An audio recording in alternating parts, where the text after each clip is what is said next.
Hey guys, what's going on tonight?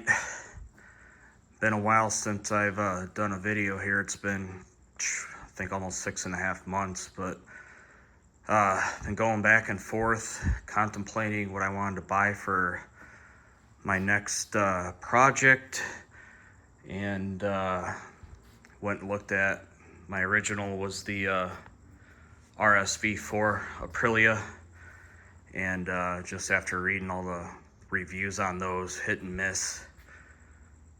Maintenance issues, mechanical issues, and I just kind of went away from that idea of buying that.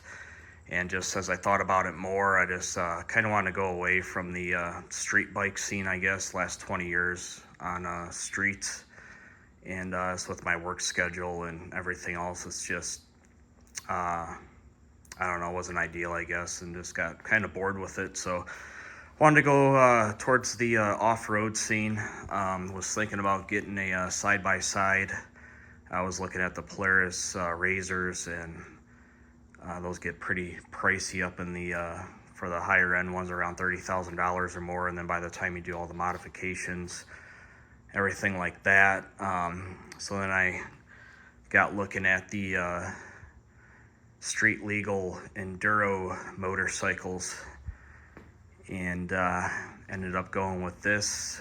It's a 2024 Husqvarna. I don't know, people say it both ways. It's a FE-501S, so 501 cc's, street legal, and I just got it delivered last Thursday. Picked it up from a dealership in California.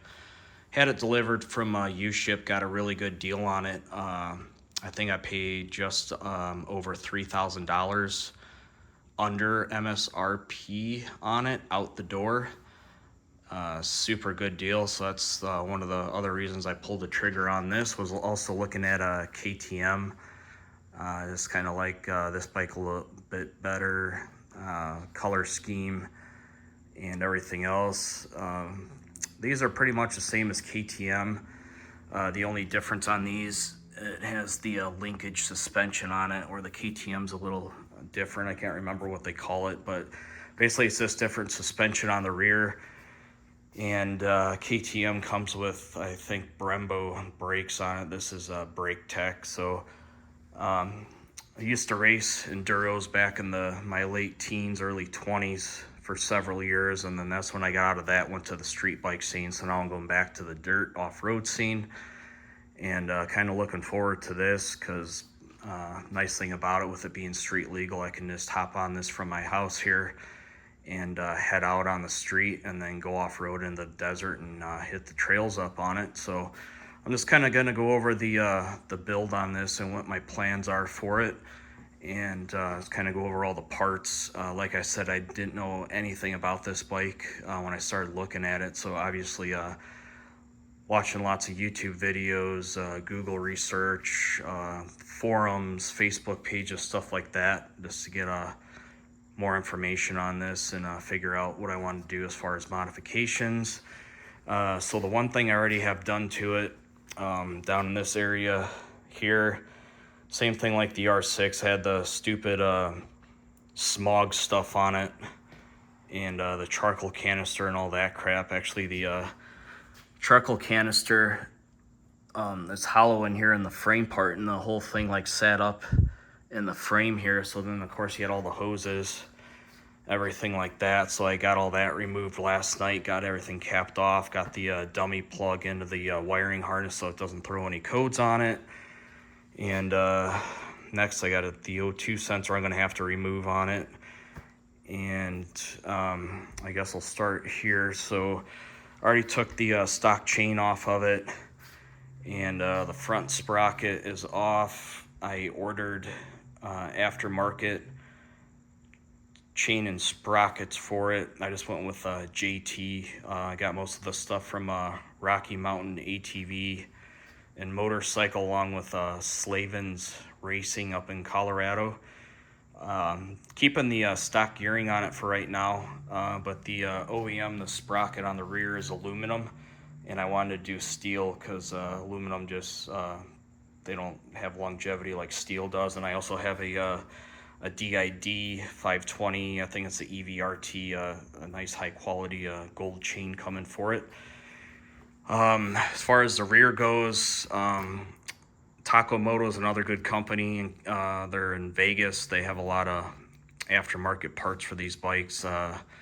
The owner there, Mike, is really good with knowledge on these and as far as modifications and all that stuff. It's back ordered right now, but they have a whole aftermarket fender eliminator for it and integrated tail light, brake light with the turn signals and all that stuff in it. And then it also comes, I think, with some kind of a relay flasher you have to plug in. It replaces something in there. I think it's just plug and play. It gets rid of the stock turn signals, which are over here to a more like bright LED turn signals on it. I have the front end off for the front number plate. I went through all the electrical connectors already on it doing preventative maintenance. I always like to put dielectric grease on everything, especially with going off-road and that. So I did everything. Took a couple hours last night and did all the connectors on it, make sure they're good. And already have, I just finished putting this on here. It's a Molecule Motorsports skid plate. It has a little bit more coverage than the stock one. See, this is a stock one here, so it doesn't have as much coverage on it. Where this one comes up in the front more to protect the cases on both sides, and then also has a nice linkage extender for back here to protect the linkage from rocks and stuff. So real nice quality, kind of like an ABS plastic. I don't remember what they call it. And I got some new foot pegs on last night as well from Mojo. Nice, real grippy foot pegs with pins in it that you can replace. And inside the air box here, behind the air filter, it's been a controversial thing I've been doing a lot of reading on. There's reeds that are in the air box. It's mostly just to help, of course, for the emissions, to keep the intake noise down. So I'm gonna remove the reeds out of the air box. Some people say you lose bottom end power on it, but I'm not really sure. Once I get it tuned and everything, I don't think it should bother it too much. And then other people I've read too, where these reeds have like little pieces that sometimes I guess could break off. It's really rare, but then they get sucked into the engine. Then, you know, you have engine damage. So I'm gonna get the reeds removed tonight. And I also ordered an aftermarket bar mount for it from Mako 360. Pretty pricey. It was just under 500 bucks, but it has rubber bushings in it to basically reduce vibrations. I know a lot of people complain about the vibrations on this bike, and installing these bar mounts should really help reduce it up by like to 80%, I guess. So that'll be here, I think, Friday. And another thing people recommend is the forks come stock here on the third line. I'm gonna lower them down to the first line, both sides. And what else we got here is a lot of the parts I have laid out. I'm gonna try and get more of this stuff installed tonight. So I ordered, got an aftermarket seat here from Seat Concepts. It's a comfort seat. Really nice and plush, a lot more comfortable. The OEM seat's hard as a rock, and plus this is a wider seat, so it's more comfortable. And as you can see here, definitely had to go with the Graves slip-on exhaust for it.